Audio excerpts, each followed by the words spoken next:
네, 고민 많은 시장입니다. 오늘장 랭킹5 시간이고요. 레몬리서치 김민수 대표와 함께 자세한 이야기 나눠보시죠. 어서 오십시오. 안녕하십니까. 안녕하세요. 자, 바로 열고 하나씩 이야기 나눠보도록 할게요. 삼성전자 저희 첫 번째로 꼽아봤습니다. 힘드네요, 대표님. 네, 밖에 비가 촉촉히 오고 있습니다. 네, 마음도 비가 옵니다. 그보다 저희가 너무 가물었기 때문에 네. 비가 좀 와야 되는 것 같고요. 삼성전자에도 언제 단비가 좀 올까라고 생각을 하면서 이게 인트로가 좀 이상하네요. 네, 그렇게 바라보고 있는데 지금 삼성전자에 대해서 뭐 거의 다 최근에 바라보는 시각은 비슷한 것 같습니다. 뭔가 주가는 무겁고 시장은 반등을 못하게 하는데 어떤 주역으로 자리 잡았고 한때는 시장을 견인했던 종목이 지금같이 아마 그 주봉 같은 거 보면은 딱 확연히 드러날 겁니다. 확 떨어지는 그 모습이요. 이제 한 번도 제대로 최근 제 기억으로는 올해 들어서 한 번도 제대로 시원하게 반응한 적이 거의 없었던 모습이 아닌가 싶고요. 맞아요. 하루는 시원했지만 연속성은 없었기 때문에 네. 저희 지수와 연동해서 삼성전자 보고 싶습니다. 저희 이제 이거 종목이 아니라 그냥 약간 지수처럼 뭔가 바로미터 역할을 할 수 있는 역할을 할 수 있는지 지금 자리를 보면 그래도 조금 단비를 맞고 올라올 수 있을까가 궁금하거든요. 이제 보통 보면 이렇게 많이 떨어졌으니까 저가 매수해야지라고 하는 생각이 들어도 저가 매수를 하면 뭐합니까? 안 올라오는데. 그렇죠. 탄력이 올라와야 되는데. 그렇죠. 그러다 보니까 저가 매수에 대한 욕구도 사라지고 있고 과연 그러면 저가 매수를 했을 때 탄력을 받을 모멘텀이 뭔가 네. 이런 걸 체크를 해야 될 것 같은데 지금 뭐 저희가 알고 있는 제가 보면 반도체 사이클이고 메모리 반도체가 뭐 중국 봉쇄 때문에 어쩌고 저쩌고 이런 얘기들 모두 다 시장은 어느 정도 알고 있는 상황들인데 그를 뛰어넘는 다른 뭔가를 좀 보여줘야 되지 않겠느냐 네. 안쪽에서 삼성전자에 그러면 저희가 알고 있는 어떤 성장 동력들 이게 좀 확인돼야 되겠죠. 지금 상황으로는 뭐 스마트폰 힘들고 정체되다 보니까 베트남 법인 쪽에서 벌써 물량 줄일 거로 예상하고 있고 게다가 메모리 반도체 그동안 Q가 유지해왔던 네. 즉 P는 그러니까 가격은 좀 떨어지는 모습들인데 Q의 확대가 이를 좀 방어해왔던 모습들이고 게다가 2분기 실적도 그렇게 떨어질 것 같지는 않습니다만 네. 지금 시장에서 바라보는 거는 그거 말고 뭐 이거를 원하다 보니까 성장 동력에 대한 문제겠죠. 그래서 그런 모습들이 확인되는 걸 찾아야 될 텐데 네. 그거를 M&A를 통해서 뭐 찾아주겠느냐 아니면 이제 또 보통 보면은 한때 삼성전자가 그래도 잘 나갔었을 때는 보통 한 2015년도 2010년도 사이 이때쯤 같은 경우는 그때 저희가 지금 얘기하는 TSMC의 시스템 반도체 파운드리 이쪽과 거의 비등비등했었습니다. 근데 지금 상황이 좀 많이 달라진 건가요? 근데 그 한 7, 8년이 지난 이 상황 쪽에서 네. 거기서 이제 확 벌어진 거에 대한 이를 추격할 수 있을 만한 모멘텀이 무엇일까? 이 부분부터 또 스마트폰도 마찬가지로 어떤 판매 대수와 그리고 또 영업이익 쪽에서는 완전히 애플과 거의 애플을 넘을 정도로 그렇게 보여졌던 2010년대 초반 모습들이 지금은 애플이 저 앞에 가 있고 삼성전자는 스마트폰을 가지고 고심하고 있는 상황들이죠. 여기서 어떻게 돼야 될지. 그러니까 성장 동력을 확인해야 된다. 그래야 돌파할 수 있다라는 말씀이신데 네. 삼성전자에 관해서 이거 마지막으로 질문 드릴게요. 네. 삼성전자가 급락해도 많은 분들이 걱정을 안 하신 분들도 분명히 계셨을 거예요. 삼성전자인데 올라올 거야 라는 믿음이 한켠에 있으셨을 텐데 지금은 오늘은 어떻습니까? 조금은 우려를 해야 되는 상황이라고 대표님 보실까요? 솔직히 그런 마인드를 가지신 분들은 지금 주가 하락하는 것에서 크게 개의치 않으실 거고 앞으로 올라갈 텐데 싸게 나오네 사야지 이렇게 생각하실 수 있는 긍정적인 마인드를 갖고 계신 분이라면 참 좋겠습니다만 근데 이제 사셔서 이제 중요한 거는 계속 모으는 건 좋은데 모은 다음에 안 올라가니까 문제겠죠. 그렇죠. 네, 그럼 이런 상황 쪽에서 그러면 뭐 배당만 꾸준히 받아서 이걸로 계속 재투자한다 뭐 이런 전략을 쓰시는 분들도 있을 것 같은데 그럼에도 불구하고 지금 당장의 모멘텀은 없다라는 거를 좀 생각을 해보시고 그 다음에 가격대도 어차피 뭐 지금 매수하지 말라고 하셔도 매수하실 분들은 있을 테니까 그런 쪽에 가격 메리트를 생각하시게 되면 이왕이면 조금 더 분할을 좀 더 잘라서 매수하시는 게 맞지 않나 이런 생각이 듭니다. 냉철하게 모멘텀은 부재한 상황이란 진단도 함께 내려주셨습니다. 꼭 해봐야 될 것 같아서 삼성전자 저희가 첫 번째로 다뤄봤고요. 두 번째로 넘어가도록 할게요. 오늘 대형주 많이 흔들리잖아요. 이 종목 역시 중국 재봉쇄 이슈가 다시 부각되면서 떨어집니다. LG생활건강 역시 약한 종목이었고 악재가 슬금 나오니까 또 한 번 추락하는 모습이거든요. 다시 한번 중국 봉쇄에 대한 이슈를 안고 있는 종목에 대한 리스크 관리는 필요한 시점일까요? 5월달 화장품 수출 괜찮았습니다. 네네. 네, 근데 그럼에도 불구하고 그런 데이터보다 지금은 약간 센티멘털한 분위기를 더 챙기는 상황들이고 게다가 화장품 하게 되면 아직까지 중국에 대한 영향력들 이거를 더 보다 보니까 주가도 마찬가지로 다시 내려오는 상황들인데 근데 중요한 거는 더 이상 화장품이 중국과의 영향력은 좀 끊었으면 좋겠습니다. 그래도 가장 큰 모멘텀이라고 기대하시는 분들이 너무 많은 것 같아요, 아직. 근데 이미 저희가 뺏겼는데요. 이미 중국 시장은 저희가 넘볼 약간 중국이 네. 지난 어떻게 보면 한한령이 나오는 그때쯤부터 정책적인 변화로 다 진행을 했습니다. 그만큼 자국이 모든 걸 해결할 수 있도록. 그렇죠. 거의 이제 유사 제품 한국의 강점이 뭔가 따져보고 한국의 한방 중심의 네. 어떤 고가 라인들 이거를 약간 가격을 낮추고 그러면서 좀 저변을 넓히는 자국 토종 업체의 저변을 넓히는 가운데 또 한국 업체 들어올 때는 여러 가지 제약을 많이 줬죠. 의무로 양으로. 맞아요. 안전검사 기준 높였죠. 또 들어올 때 수출 관련된 서류들 계속 지원시키면서 좀 더뎠죠. 이런 게 나오다 보니까 당연히 자연스럽게 떨어졌기 때문에 여기서 다시 중국을 바라보면서 중국 수출이 더 잘 될 것이다. 이거는 플러스 저희가 자동차도 그랬고요. 네. 스마트폰도 그랬고 한한령으로 인해서 중국 시장이 이런 게 상당히 많습니다. 네. 그러면은 지금 자리에서는 관련돼서 리스크가 있는 거는 그냥 끊어내고 다른 쪽을 보는 게 냉철하게 봤을 때는 가장 좋은 현명한 답안지가 될까요? 제가 보기에는 대체 시장을 찾아야 할 것 같습니다. 미국이 될까요? 뭐 미국이든 아니면 지금 K 컨텐츠의 힘과 함께 K 뷰티를 같이 끼워갈 수 있는 뭐 어떤 이런 전략들. 아하.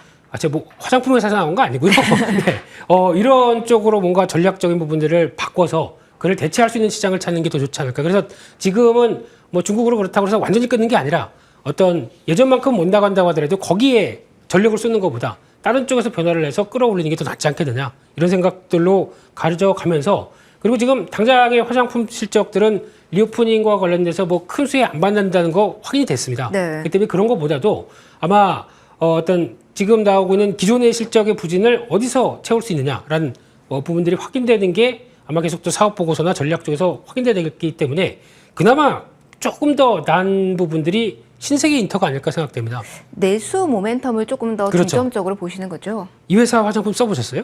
저는 손에 닿는 거 아무거나 쓰고 있습니다. 아이 깜짝이야. 예.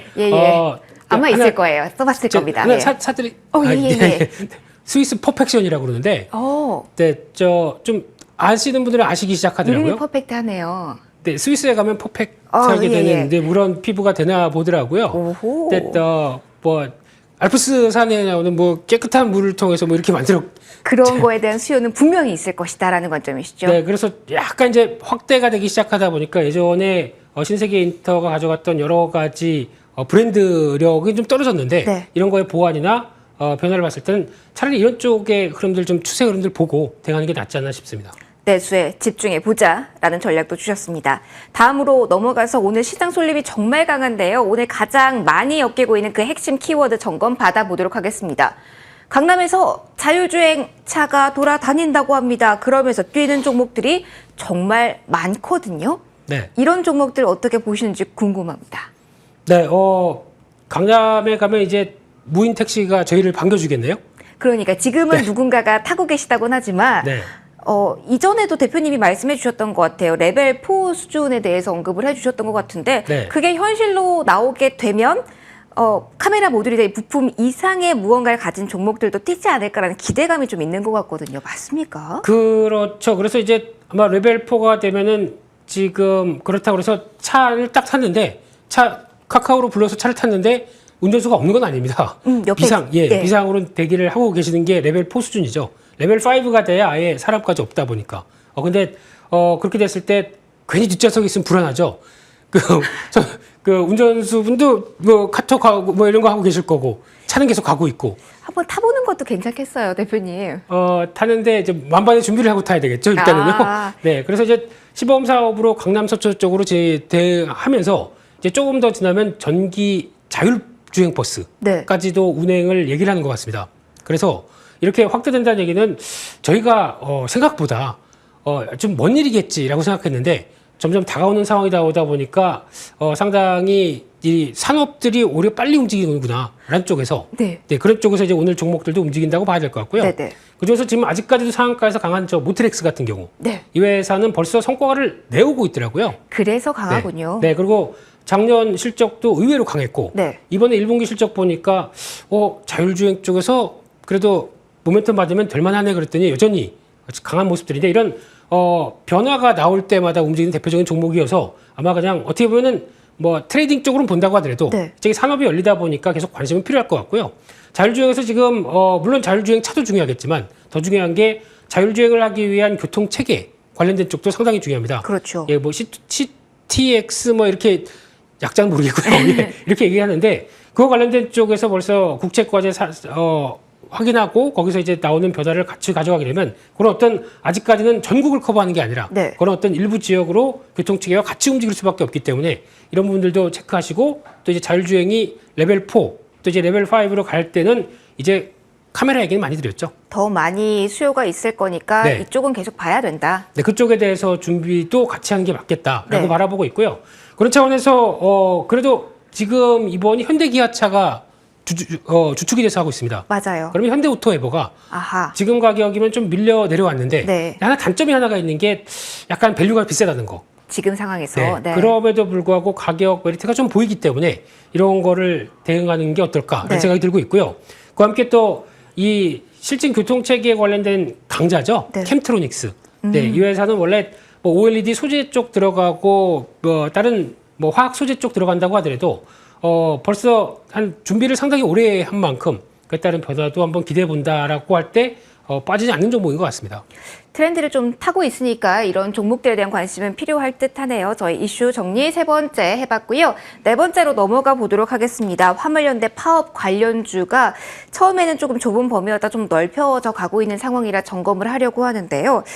사실은 오전에 시멘트 관련주는 조금 강해서 왜? 라고 생각을 했었는데 지금 좀 많이 힘이 빠진 자리입니다. 그래서 뭐 피해주, 수혜주 나누기도 지금 오후에 좀 아리송한 자리이기도 한데요.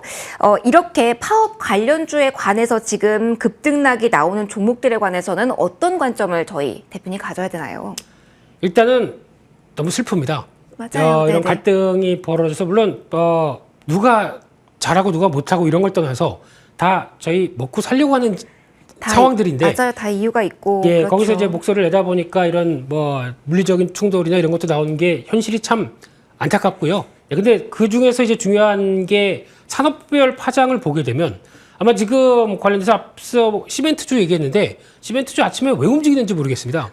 사실은 저도 움직이지 못하면 못 나가는 건 매한가지일 텐데 왜 가격 인상 모멘텀이 나온 건지 질문을 드리고 싶었거든요. 뭐 10%밖에 추락 안 된다면서요. 그렇다고 해서 가격을 인상할 모멘텀도 아니고 오히려 Q가 줄어드는 건데 올라오는 거는 말이 안 되는 상황들이었는데 근데 또 하나 뉴스 중에 이번에 중국이 봉쇄를 통해서 4월 달에 시멘트 출하량이 한 19% 감소했다고 합니다. 그 영향이 오히려 더 컸겠군요. 그게 아무래도 영향을 작용하면서 이런 악재에도 불구하고 그걸 보면서 움직였지 않나. 근데 해석을 그렇게 해야겠네요. 주가가 움직이면 막 머리를 찾아서 그렇죠. 찾아야죠. 그렇다 보니까 그런 건 좀 약할 것이다라고 바라보고 있고 게다가 또 저희 지금 건설 경기가 그렇게 좋지 못합니다. 그런 쪽에서 아직 그 건설 회사들도 이 건물을 짓는데 지금 약간 좀 눈치를 많이 보고 있는 상황들이죠. 원자 재가격들이 너무 올라오다 보니까 이거 그냥 짓게 되면은 계약 가격 대비해서 손해 보고 있는데 그러다 보니까 아직 그 원활하게 지금 건축 경기가 살아나지 못하는 것도 하나의 시멘트 쪽에서는 약점이 아닌가 생각되고 있기 때문에 그런 쪽에서 보게 되면 아마 물류비를 줄이는 여러 가지 노력들이 더 나오지 않을까 이런 쪽에 포인트를 맞춰야 될 것 같습니다. 알겠습니다. 일단 조금 더 이 이슈는 좀 저희가 지켜봐야 될 것 같고요. 좀 연동해서 좀 볼 수 있는 다음 이슈로 바로 넘어가 볼게요. 사실은 이 문제의 근원은 바로 원자재 가격의 전반적인 상승이라고 볼 수가 있겠는데 유가도 마찬가지, 천연가스, 그리고 오늘 다시 한번 곡물 관련주의 뜀박질이 강하게 확인이 되고 있습니다. 대표님, 지수가 다시 한번 좀 약해지고 있는 상황이다 보니까 다시 한번 원자재 관련주 주목해야 되는지 궁금합니다. 어떻게 평가하실까요? 네, 원자재 관련주는 일단은 꺾이지가 않겠죠. 그러니까 더 간다? 예, 대표적으로 어떻게 보면 화석연료 관련된 쪽을 억제하려고 시작을 하다가 네. 우크라이나 전쟁을 통해서 러시아까지 제재하다 보니까 여기서 거기서 나오던 거 안 해라고 하는 관점에서 이제 확대되다 보니까 점점 더 이 인플레이션 현상과 맞아지면서 또 기름을 확 부은 이런 꼴이죠. 그런 쪽에서 지금 유가도 많이 올랐고 천연가스도 밀렸다가 또 올라오고 지금 천연가스 같은 경우는 재고를 좀 쌓아놨다라는 얘기 때문에 유럽에서 좀 쌓아놨다고 얘기하기 때문에 거기서 가격들도 왔다 갔다 하긴 한다고 봐도 네. 이걸 갖고 충분할까요? 충분하지 않을 것이라는 진단에 움직인다. 그렇게 봐야 될 것 같고요. 이렇게 되면은 이런 원자재 관련된 쪽 여전히 앞으로 계속 시장의 틈만 보이면 올라갈 태세를 갖출 텐데 중요한 건 가격들이 지금 만만치가 않죠. 맞아요. 네, 많이 올렸기 때문에 여기서 이제 나오는 변화를 생각하게 되면 추격 매수는 의미가 없을 것 같고요. 이제 어느 정도 갔는데 다시 한번 이런 거는 또 유가가 하락하게 되면 또 기회가 나올 수 있겠죠. 그렇죠. 그런 쪽을 찾아서 아직 본격적으로 매매하기보다는 흐름들을 보시면서 대응하자라는 쪽에서 아마 한국가스공사는 가스 관련된 쪽에서 계속 봐야 될 종목이라고 생각됩니다. 너무 적극적으로는 말고 흐름을 보자라는 조언도 함께 주셨습니다. 저희 오늘 5개 이슈 점검해봤는데요. 원픽 알아볼 시간입니다. 오늘 원픽 어디에서 챙겨주실까요? 네, 급하게 가다 보니까 네 번째 얘기했던 쪽에서 종목을 빼먹었는데 화물연대 파업 관련주에 그러면 이것과 연관된 종목이 뭐가 있을까요? 운송 관련일까요? 대표님? 제가 보기엔 롯데칠성이 네네. 네, 그나마 지금 하이트진로는 약간 위탁하는 물류 때문에 아무래도 소주 출하 못돼서 울상이다 이런 얘기 나오고 있는데 롯데칠성은 조금 자유롭다고 하더라고요. 그러면은 이전에 있었던 리스크는 다 벗어낸 상태라고 지금 보실까요? 네, 근데 또 하나 이제 블록딜 관련된 네, 얘기도 맞아요. 있었고 그래서 네. 좀 어지러웠는데 주가가 좀 잘 견딘다고 보게 되면 오히려 지금 성수기 시점에서 변화가 나와야 되지 않을까라는 쪽에서 그 점에 포인트를 맞아서 저점 매수 쪽으로 보자라는 쪽에서 네. 롯데칠성 한 18만 5천 원대 전후로 진입하는 전략 나쁘지 않아 보이고요. 목표는 일단 1차로 20만 원대, 손절가는 17만 7천 원대로 말씀드리겠습니다. 알겠습니다. 롯데칠성에 대한 이야기까지 더히 들어봤고요. 지금까지 레몬리서치 김민수 대표와 함께 하셨습니다. 편안한 주말 보내십시오. 고맙습니다. 감사합니다.